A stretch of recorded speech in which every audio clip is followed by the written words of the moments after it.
Let's start another annual tradition ranking all of Apple's software and hardware products for the year. Everything that Apple announced in 2024 is here with iOS 18, hardware like Apple Vision Pro, and I'm going to rank it all from S tier to F tier. And big thank you to Basic Apple Guy because he actually made this tier list and it's on his website. You could just download the template if you want to do your own ranking. All right, let's get into it. I think I'm going to go bottom row to top row because I want to save some of this hardware for the end. I think that's going to be the most divisive maybe.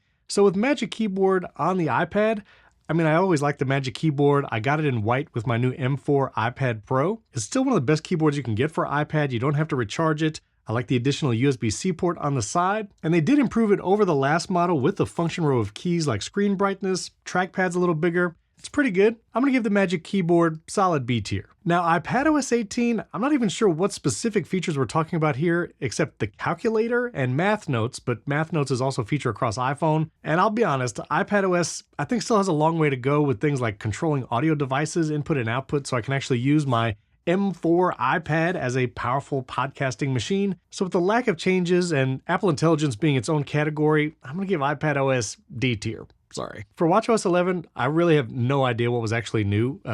C tier, I guess. Now visionOS 2, I probably would have ranked lower, but visionOS 2.2, which just came out to everyone, I actually tried the Mac Virtual Display, which is higher resolution now, and you can do the ultra wide or super ultra wide displays. It was actually really cool, and I might actually start using Apple Vision Pro a little more. visionOS still has a ways to go. There's lots of apps that are still iPad compatibility, but that ultra wide display for Mac was pretty slick. I'm gonna give that B tier. Now macOS Sequoia, that iPhone mirroring, I've been using it more and more. Getting your iPhone notifications on your Mac has been really helpful. I'll talk about bugs when we get to iOS 18, but macOS has been pretty solid for me. I like some of the Safari improvements, including things like summaries and the hide distractions feature where you can just whisk away ads and other pop-ups. Really slick. I'm gonna give macOS Sequoia A tier. Now Apple Watch Series 10, I actually got one to try when it first came out. I was disappointed with the battery life. That might have been improved in future watchOS versions, but it's still just not a huge upgrade from the Series 9, and I actually returned it and just kept my Apple Watch Ultra 2 because the battery life is great, still plenty fast. I like the design, I like the flat screen now, I'm used to it, but it's also a fine upgrade over the previous model, but Series 10, I'm gonna give C tier. Now iPhone 16 Pro, the joke every year is like, it's not the same. You got the guy with the plaid shirt holding the same plaid shirt that he's getting as a gift, and it's like, that's the iPhone upgrade. But I will say, the camera on the iPhone 16 Pro, I've been using 4K 120 in a lot of my recent videos, with the ability to record ProRes and using apps like Kino, which won App of the Year. Congrats, team. I think the camera upgrades on the 16 Pro is actually really great. I got the Desert Titanium, that's been a fine color, and overall it's the iPhone hardware that you know and love and it's still great. So iPhone 16 Pro, I'm gonna give it A tier. Now the latest iPad mini, I'm glad we got a new model this year, that's a win. We got the faster processor, it can do Apple Intelligence if that's a feature you care about, and I still love the Mini, especially for reading or just browsing in bed, but I still wish the display was more on the Pro side, at least Pro Motion. You know, I'm not expecting tandem OLED displays on the Mini, but at least a higher refresh rate would make it much more usable for me, and after a 3-year no upgrade cycle, pretty minimal changes. So while I do love the Mini, I'm gonna have to give it B tier. Now the iPhone 16 is actually another great upgrade because it got the action button, camera control, it can do all the Apple Intelligence stuff, but it also has cool colors, like Apple changed the ink cartridge and now you can like get cool colors again. And if you really don't care for the 5x telephoto lens, the iPhone 16 is a great option. If you're coming from an iPhone 15, maybe it's not worth upgrading just yet, but anything iPhone 14 and earlier, it's kind of a no-brainer. I'm gonna give iPhone 16 A tier. And don't worry, I am gonna put something in the S tier. USB-C Magic accessories, we asked for this forever. The Magic Mouse thing still didn't change. I can't even say anything because everyone comes out of the woodwork saying, it's fine, the port on the bottom. But then it was also rumored that Apple's probably gonna redesign it soon. I don't know, C tier for USB-C Magic accessories. Now, M4 iPad Pro. Again, I have it right here. I edit Primary Technology, my tech podcast with Jason A10 on the iPad Pro every week. By the way, you should watch it or listen to Primary Technology. You can find it at the link here or down in the description. Now, because we separated iPadOS 18 from iPad Pro, the M4 iPad Pro is just incredible hardware. The tandem OLED display, they moved the camera to the right side. It's got the Thunderbolt 4 port, uses Apple Pencil Pro. I'm not sure what more you could upgrade in this hardware to make it any better. And I went back down to the 11-inch from the 12.9 inch, and I think for me, this is the perfect size iPad, especially because I'm holding it often and using the Apple Pencil. When it comes to hardware, this might have been one of my favorite devices of the year. And again, not talking about the software, but just the hardware, I don't know what else you would improve. So I'm gonna give the M4 iPad Pro S tier. All right, for Apple Pencil Pro, I know we got a couple other gestures, and it was mainly upgraded so it can work with the new iPad and iPad mini. It's fine, B tier. Now, iOS 18. This is a tough one because I do think there are a lot of features outside Apple Intelligence that are really great. I mean, scheduling a message in iMessage, awesome. The Safari features where you can summarize and hide distractions, that's great too. But iOS 18 is also super buggy. I mean, I've found shortcuts to be incredibly buggy. My folder names are just totally gone from any of my folders. Screen time, also very buggy. Requests, I mean, they've been buggy for years. Now, I did do a video about the 95 plus features in iOS 18, and there's a lot of them outside Apple Intelligence. That video, I didn't do any Apple Intelligence features. You can check it out above. It was a big update. I wish they would fix more of the bugs. I'm hoping for like a snow leopard iOS 19, like maybe less features, more bug fixes, but I still think it was a significant update. So I'm actually gonna give iOS 18 A tier. Now, Apple Intelligence, the feature Apple is touting, I really like the ChatGPT integration that came out with iOS 18.2, but I don't know if that's really Apple Intelligence. That's more OpenAI and ChatGPT. The notification summaries are funny at best and awkward at worst. Sometimes my email chains will give me a summary, and sometimes it's talking about emails from weeks ago, so the summary actually is incorrect or incomplete information and can be confusing. And I don't use the writing tools pretty much at all. I have been using Summary, which you can actually summarize in Safari, so that's been okay, but I'm not really using it very much. I also feel like the marketing campaign for Apple Intelligence has not been great.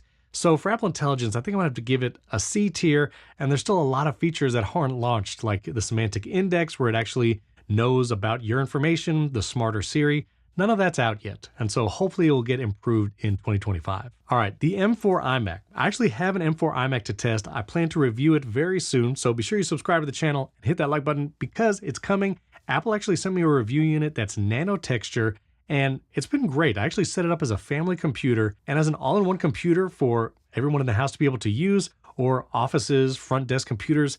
The iMac is great, and with the M4 chip, it's actually really powerful. Plus, it's affordable, comes in cool colors, plus the minimum gigabytes of unified memory has been updated. I think the M4 iMac is just a great computer. I want to give the M4 iMac S tier because I'm not sure what else needs to be upgraded, but I'll go to A tier.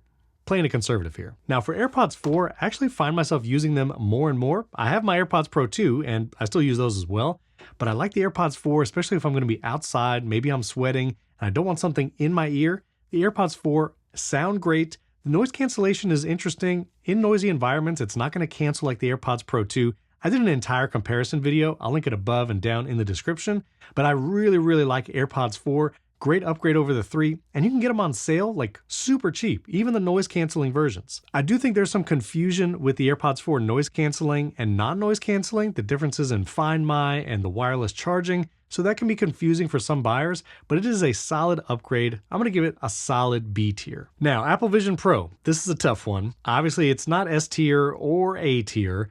It's a really cool product. It is definitely like a early dev hardware, basically. I don't use it very often. My co-host for Primary Tech, Jason Aten, he uses it every day to like read and research. With that virtual Mac display, I might be using it more often, and I really enjoy the immersive content when that comes out, but there's actually not a lot of it available, and it doesn't come out very often. Plus, Apple Vision Pro is super expensive, and as far as experiences, the What If app, I actually did an entire video on that as well. It's really fun, but it's pretty short. Like you could play it in a couple hours and then you're done. And then that's it. There's not really a lot of replay value. So the Apple Vision Pro is a proof of concept. Really excited to see where it goes. I don't have use cases for it right now. It's too expensive. Most people probably shouldn't buy it. And so this is a really tough one, but I think I have to put Apple Vision Pro in C tier. Now M3 MacBook Air, I haven't personally tested this. I have my M3 Pro MacBook Pro, and I've used MacBook Airs for value. M3 MacBook Air is probably great. I do think it's weird that they updated the iPad to M4, the iMac, the Mac Mini, and the MacBook Pros, but the MacBook Air is still on M3 this year. Surely it'll get an M4 next year. But as Apple's cheapest laptop, well, Apple's cheapest laptop aside from the M2 you can still buy, and even the M1 from Walmart, still a great value. MacBook Air is great for so many people. MacBook Air gets an A tier. Now, F tier is blank right now, and the next product is AirPods Max. I mean, is this even a new product? It has USB-C. Still has the H1 chip, which is wild that the most expensive AirPods have an old chip, like 3-year-old chip. Listen, if there's any product that should get F tier this year, it's the AirPods Max. F tier. M2 iPad Air, I've not had a chance to actually use this personally, but it's an upgrade to the iPad Air. It's going to be good for a lot of people. You can get the larger version, camera's in the right place. I'm going to give iPad Air solid B tier. M4 MacBook Pro, again, I have my M3 MacBook Pro, but I know the speed and the specs compared to the M3 generation looks wild. All the reviews were great. M4 MacBook Pro, I'll probably put that in the A tier. And finally, the Mac Mini, which I did a whole video on this. It's not my main machine. I'm using it as a home server. If you want to see my video about using it as a home server, you can check it out above. But the Mac Mini is such an incredible upgrade. The form factor, how small it is, has the right amount of ports. It's the cheapest Mac you can buy with an education discount. You can get it, I think, like $500. The M4 Mac Mini, I think, was one of the most exciting products that Apple released this year. M4 Mac Mini, it has to get S tier. So that is my definitive ranking. Let me know in the comments. Do you agree? Disagree? Did I totally blow one of these rankings? I'd love to hear about it. And don't forget to subscribe and hit that like button. Like I said, my M4 iMac review is coming soon. Plus, I have some cool headphone reviews and some getting started guides with things like HomeKit and Mac that I want to release by the end of the year. Also, if you're into shortcuts and automation, I'll leave my last shortcuts video right up here. I appreciate everyone that supports those shortcuts videos. And if you'd like, you can join my shortcuts community at create.beard.fm. And you can even support the channel there for $5 a month and get access to my shortcuts database and special shortcuts requests that I prioritize in the videos. And if you want to see all those features in iOS 18 that I was talking about, here's those 95 plus features, and you can see everything that's new outside of Apple Intelligence. Thanks for watching. I'll catch you next time.